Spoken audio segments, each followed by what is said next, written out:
La croix chrétienne, avec ou sans Jésus dessus?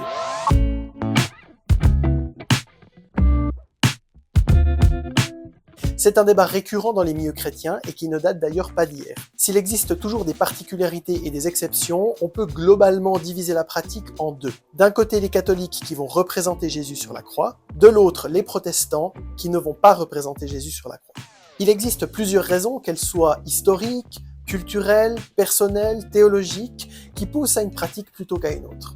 Chez les catholiques, la représentation de la croix va mettre l'accent sur la crucifixion, sur le pouvoir de la passion du Christ. Chez les protestants, dans la représentation de la croix, l'accent va être mis sur la résurrection du Christ. Jésus n'est plus sur la croix, il est ressuscité.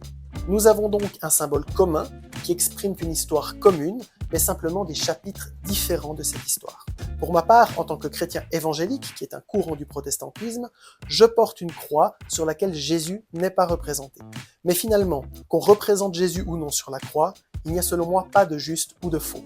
En tant que chrétien, il est important de se rappeler de ce qui nous unit tous. Et ce n'est pas la représentation de la croix, mais bien ce qu'elle symbolise dans son ensemble, et ce que Jésus a accompli à la croix pour nous toutes et nous tous. Et toi, quelle est ta représentation de la croix préférée? N'hésite pas à me le dire dans les commentaires. Je t'invite à t'abonner pour ne manquer aucune nouvelle vidéo. À très bientôt sur Connect. Sois béni.